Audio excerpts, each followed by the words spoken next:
ঠাকুরগাঁওয়ের বালিয়াডাঙ্গিতে কয়েক দিনের ব্যবধানে একই পরিবারের 5 জনের মৃত্যু নিয়ে তৈরি হয়েছে আতঙ্ক। স্বাভাবিক নাকি কোনো অজ্ঞাত রোগে আক্রান্ত হয়ে প্রাণ হারিয়েছেন তারা, তা জানতে গঠন করা হয়েছে বিশেষজ্ঞ দল। তবে এরই মধ্যে এই ঘটনা নিয়ে গ্রামে তৈরি হয়েছে চাঞ্চল্য, ডালপালা ছড়াচ্ছে নানা কুসংস্কার। বালিয়াডাঙ্গির সীমান্ত ঘেঁষা জনপদ মরিচপাড়ায় এই গ্রামে শিক্ষার আলো ছড়ায়নি তেমন একটা, তাই চিকিৎসার জন্য কবিরাজিতে ভরসা অনেকের। আমার মনসা সাধন, উলমানি সাধন, দানবের সাধন, এগুলো বিভিন্ন সাধন জানা আছে। কি করেন আপনি এগুলো দিয়ে? আমি এগুলো দিয়ে ওদেরকে ঠেকাই, বন্ধ করি, সাধারণ মানুষের উপকার করি। গ্রামের পঞ্চসদ্য তাহের আলী কৃষির পাশাপাশি ঝাড়ফুঁক, তেল বা পানি পড়া দিতেন। গেল 9 ফেব্রুয়ারি হঠাৎ মারা যান তিনি। এরপর একে একে মৃত্যু হয় তার পরিবারের আরও 4 জনের। কবিরাজি সম্পৃক্ততার কারণে এতগুলো প্রাণ মারা যাবে, এটা পরবর্তীতে কিন্তু মানুষের ধারণা পাল্টে যাচ্ছে। বাতাস লাগছে, বাতাস পানি পড়া দিছে। যারা মারা গেছেন তাদের মধ্যে 2 তরুণও রয়েছে।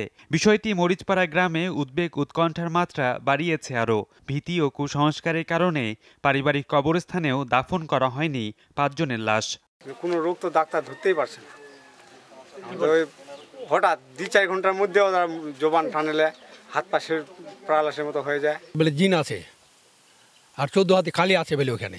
এবার আমরা জেলার লোকগুলা বলছিল যে এইগুলা মানে কথা শুনবেনি, মানবেনি, লোকগুলাকে লিবে। জনপ্রতিনিধি জানান, মস্তিষ্কে রক্তক্ষরণে তাদের সবার মৃত্যু হয়েছে বলে জানিয়েছেন চিকিৎসক। প্রত্যেকটা ব্যক্তিকেই আমরা দ্রুত রংপুর মেডিকেল কলেজে পাঠাইছি, সেখানে চিকিৎসা করে সেখানকার বিশেষজ্ঞরা আমাদেরকে মোবাইল ফোনে জানান যে তারা ব্রেন স্ট্রোকে মারা গেছে। আসলে 5 জনের তো ব্রেন স্ট্রোক হতে পারে না। আপাতত এ নিয়ে দুশ্চিন্তার কারণ নেই বলছেন চিকিৎসক। রোগ সম্পর্কে বিস্তারিত জানতে গঠন করা হয়েছে বিশেষজ্ঞ দল। টিম যেটা গভর্নমেন্টের নির্ধারিত ওরা আসে বললে আমরা বলতে পারবো যে আপাতত আমাদের যেটা বার্তা থাকবে, যেহেতু 5 জন মারা গেছে, সবাই সাবধান থাকা উচিত। ওয়ার্ল্ড হেলথ অর্গানাইজেশনের যে ডাক্তার আছেন তারাও সেটা স্যাম্পল নিয়ে করতেছে। এত সেম এই যে পোস্টমর্টেম যেটা হবে তার থেকেও আরও কনস্ট্রাকটিভ তথ্য তারা সেখান থেকে পাবে।